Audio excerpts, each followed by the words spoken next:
লোহিত সাগরে হুথি বিদ্রোহীদের হামলা, মধ্যপ্রাচ্যের নৌপথে অবরোধের কারণে গভীর জ্বালানি সংকটে পড়েছে এশিয়া। হরমুজ প্রণালীর পর বাব আল মানদেব অবরুদ্ধ হওয়ায় জাপান, দক্ষিণ কোরিয়া ও থাইল্যান্ড সহ এশিয়ার আমদানি নির্ভর দেশগুলোর জ্বালানি নিরাপত্তা চরম হুমকির মুখে। বিকল্প পথ হিসেবে আফ্রিকা ঘুরে সুয়েজ খাল দিয়ে তেল পরিবহন দ্বিগুণ সময় ও অতিরিক্ত খরচ গুনতে হচ্ছে দেশগুলোর। মধ্যপ্রাচ্যের গুরুত্বপূর্ণ জলপথে সহিংস অবরোধের জেরে এশিয়া জুড়ে দেখা দিয়েছে ভয়াবহ জ্বালানি সংকট। সম্প্রতি ইয়েমেনের হুতি বিদ্রোহীরা লোহিত সাগরের প্রবেশদ্বার বাব আল মানদেব প্রণালীতে সৌদি তেলবাহী জাহাজে হামলা চালিয়েছে। গত ৬ মাসের মধ্যে দ্বিতীয়বারের মতো বড় ধরনের জ্বালানি বিপর্যয়ের মুখে পড়েছে এশিয়ার দেশগুলো।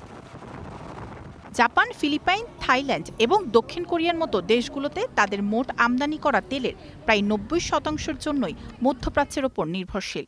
গত মার্চে ইরানের পক্ষ থেকে হরমুজ প্রণালী বন্ধের পর থেকেই এশিয়ায় অপরিশোধিত তেলের মজুত কমেছিল। এবার লোহিত সাগরের নতুন এই হুমকি সৌদি আরবের বিকল্প রুটকেও অচল করে দিয়েছে। সংকট মোকাবেলায় পেট্রোলিয়ামের দাম নিয়ন্ত্রণে রাখতে জাপান বিলিয়ন ডলার ভর্তুকি দিচ্ছে এবং দক্ষিণ কোরিয়া জ্বালানি কর ছাড়ের মেয়াদ বাড়িয়েছে। একই সঙ্গে দ্রুত আমদানি ব্যয় বাড়ায় জাপান ও ইন্দোনেশিয়ায় দেখা দিয়েছে মুদ্রাস্ফীতি। বিকল্প হিসেবে শিপিং কোম্পানিগুলো আফ্রিকা ঘুরে কিংবা সুয়েজ খাল ও সুমেত পাইপলাইন ব্যবহার করে দীর্ঘ পথে তেল পরিবহনের কথা ভাবছে। তবে অতিরিক্ত সময়, দ্বিগুণ যুদ্ধকালীন বীমা প্রিমিয়াম এবং ভাড়ার কারণে এই পথ অত্যন্ত ব্যয়বহুল। বিশেষজ্ঞরা সতর্ক করে জানিয়েছে, এই অতিরিক্ত খরচের চাপ শেষ পর্যন্ত সাধারণ ভোক্তাদের উপরেই পড়বে। সংকট মোকাবেলায় ফিলিপাইন, ভারত, দক্ষিণ কোরিয়ায় নবায়নযোগ্য জ্বালানি ও কৌশলগত মজুত বাড়ানোর চেষ্টা করছে।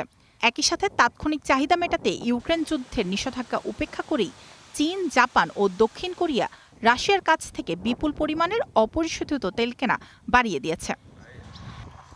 মায়াশিকা রহমান, স্টার নিউজ।